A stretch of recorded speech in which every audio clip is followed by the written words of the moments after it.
a gente não tem sectarismo. Tá? Alguém brincou lá no chat o Rio Grande do Sul, você falou que você veio de Santa Catarina, mas não é, né? O Exército se incumbiu de transferir as tropas para lá, transferir gente e acabar com qualquer separatismo. Não tem mais esse separatismo. Tem só o Jorginho Melo, né? Deixa os caras copiar. Semana passada ele falou assim, ó. Se tudo der errado, a gente separa lá deles. Pra dar errado sozinho. Governador do estado. Separa pra dar errado sozinho. Tem um arcabouço cultural piadístico, mas não existe nada concreto, né? Não. Mas aí eu vou então emendar, aproveitando o ensejo do tênis, porque o que interessa é isso, né? O que afeta o Grêmio, né? A gente está em busca do que afeta o Grêmio. Tá. Que é o seguinte, agora considerando todas as, assim,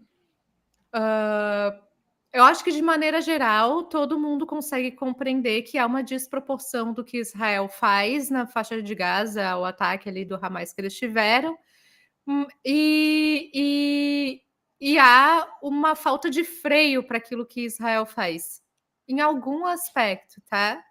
Isso aqui não tô falando nada em relação ao povo judeu, nada disso, tá bom? Tô falando em termos militares bélicos exclusivamente, tá? Uma falta de observância às regras internacionais e tudo mais. E isso vem fazendo com que muitas pessoas levantem voz para pedir que o Brasil interrompa laços com Israel, comerciais especificamente, Boa né? pergunta.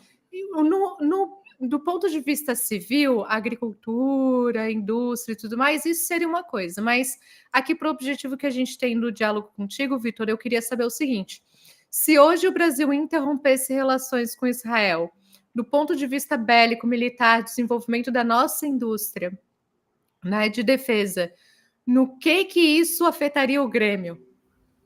Olha, é boa pergunta. Eu acho que assim, é até bom as pessoas saberem os detalhes disso, porque realmente ajudam elas até a julgar, enfim, as posições do governo e de outras instituições.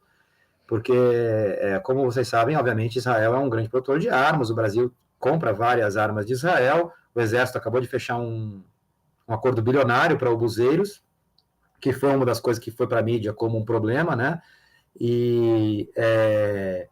E além disso, por exemplo, as aeronaves da Força Aérea, as modernizadas, agora a gente já recebeu a 9ª unidade do Gripen, que é o nosso caça de superioridade aérea mais recente, mas o F-5, que ainda está voando, é modernizado pela Embraer em conjunto com a Elbit, que é uma empresa israelense também. Então a gente depende de Israel para manutenção de alguns equipamentos nossos, não é uma dependência absoluta, mesmo porque a gente não tem forças armadas prontas para a guerra agora. Se a gente fosse entrar numa guerra, a gente tem grandes núcleos de excelência, a gente tem boas escolas de formação, um bom pessoal, a gente tem uma indústria militar própria, das mais importantes do mundo, do segundo escalão ali, mas a gente não está, a gente está começando a construir uma defesa antiaérea, tem muitos setores, a gente não saiu aí do nosso submarino nuclear, tem muitos setores ainda que a gente está atrasado, a gente está de boa porque a gente está nessa política de paz.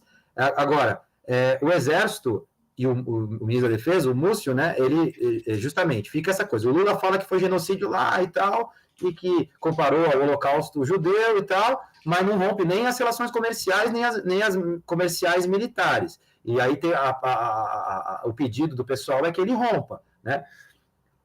Aí, respondendo a sua pergunta, se romper, eu não acho que seja muito grande o prejuízo, porque não é que a gente precise desse equipamento agora. E talvez Israel nem entregue os obuseiros, porque acho que eles estão precisando agora. Então, de outro lado, causa em momentos de cortes orçamentários, causa um problema muito grande para a manutenção mínima do espaço, por exemplo, da soberania brasileira, né? Então, por exemplo, atualmente nós temos condições de interceptar uma invasão do espaço aéreo e tal, mas num problema, não começa assim, o Brasil não é qualquer paizinho da América Latina, a gente tem que ter, e a gente faz compra de vários lugares diferentes, principalmente dos Estados Unidos, mas também tivemos compra da Rússia, de Israel e outros países também, mas a gente, enfim, assim, eu quero dar uma resposta porque a coisa é muito complexa, não quero dar uma opinião, assim, é lógico que a gente entende a indignação e concorda com a indignação do que Israel está fazendo, não só na faixa de Gaza, mas também na Cisjordânia, né? Mas, de outro lado, o que o Lula fala, né? até comparando ao Holocausto judeu, eu acho que diplomaticamente tem sua relevância. Agora, no paralelo, o Lula fica tentando não romper essas relações, respondendo a essas pressões, que são pressões que vêm desde os países, né, como Israel mesmo, e Estados Unidos e tal, e vem pressões de inteiro. Aí a visão de fora, o cara fala assim, porra, mas o militar brasileiro é totalmente alinhado com o imperialismo, com Israel. Não, é um pouco mais complexo que isso. Né? Com o orçamento atual, se mantiver o orçamento e romper relações com Israel, alguns pilares da defesa aérea brasileira e da defesa terrestre ficam comprometidos temporariamente. Precisaria de um investimento muito maior para suprir isso. Agora, esse é o dado. Aí, assim, realmente faria diferença se o Brasil rompesse, Israel ia perder a guerra com o Irã, como o Brasil? Não, o Brasil, como eu disse, tem forças armadas de paz e tal. São grandes, tem um orçamento militar considerável, parecido até, mas as forças armadas no Brasil ocupam várias funções subsidiárias, então são grandes porque o território nacional é grande, né? São menores do que deveria ser, na minha opinião. Então, é lógico que, assim, repete a sua pergunta para eu dar uma resposta agora. Eu fiz um embromation, mas eu quero dar uma resposta cravada. No que isso afeta o Grêmio?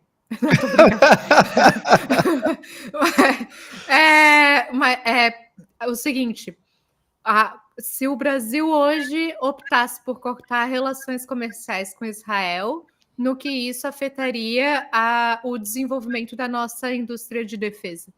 Não, desbobear até ajuda ao desenvolvimento da indústria de defesa, mas para isso tem que ter investimento na base industrial de defesa, coisa que esse governo não faz. Tu sabe, Vitor, tu sabe que o gênio comunista que sai da minha gaveta aqui em casa, ele gosta muito de guerra, né? Ele adora. Eu vivo dentro de um bunker, assim, praticamente. E aí eu comento com ele assim, que eu acho que no Brasil a gente não tem obrigatoriedade de alistamento militar para mulheres, né? E aí eu acho que por uma questão de justiça e solidariedade, cabe às mulheres do Brasil se preocuparem com a sua indústria de defesa, porque lá no limite, quem vai para a guerra e morrer serão os homens, né? Então, é justo que a gente lute por uma indústria de defesa que faça com que a nossa taxa de mortalidade num eventual enfrentamento bélico não seja tão alta, né? E aí eu comento com ele assim que para mim é bastante impressionante a falta de senso de autopreservação que os homens que controlam a política brasileira têm, né? Uma falta assim de senso de autopreservação mesmo, porque não são as mulheres que morrerão, serão os homens. É aquele meme, né? Por que os homens duram menos, vivem menos, né? Assim, e me preocupa muito isso, quando você fala assim, eles estão tentando manter essa relação com Israel e tal, porque contratos em cursos, né, eventuais ali tratativas, show. Só que, e lógico que quando a gente fala de contratos, um contrato internacional, ele dificilmente é feito de forma isolada, né? Então há consumos transversais aqui. A gente pode estar falando de um contrato bélico, mas ele tem interesses, por exemplo, de exportação de carne, né? Então a gente está sempre falando de coisas mais transversais. Mas quando você fala para mim, olha, é capaz de se romper a gente conseguir desenvolver até melhor uma produção nacional, independente e que consiga preservar de forma mais pungente a nossa soberania, me traz essa reflexão, assim, quando que os nossos políticos vão tomar essa consciência de trazer para si a responsabilidade sobre a preservação da sua própria vida, entende? Mas não são eles que vão, né?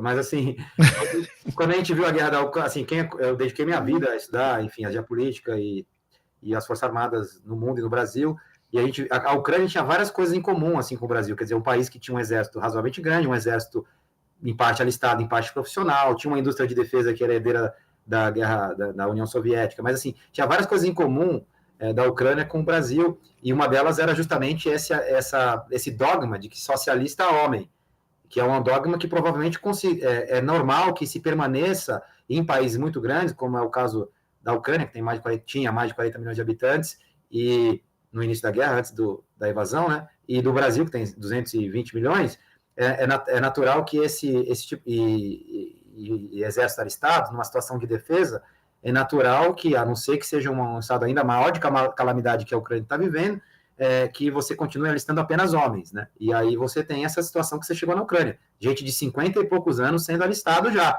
né? Porque já não tem mais jovem nem meia idade para combater, né? Então, e são homens. Então, eu entendo o seu lado, e claro, agora, você tem os outros exemplos também. Israel é um exemplo, mas a União Soviética é outro, onde desde a Revolução 17, né, foi uma emancipação muito grande das mulheres e passaram a integrar todos os cargos e funções das Forças Armadas, de modo a, na Segunda Guerra Mundial, que eles chamam de Grande Guerra Patriótica, já temos casos de mulher sniper, mulher piloto de caça. Não, se tu for me falar isso, eu já vou te dizer, eu sou totalmente contra a mulher envolvida com coisas militares, porque toda vez que eu escuto falar de uma mulher é uma coisa horrorosa, tipo Ursula von der Leyen.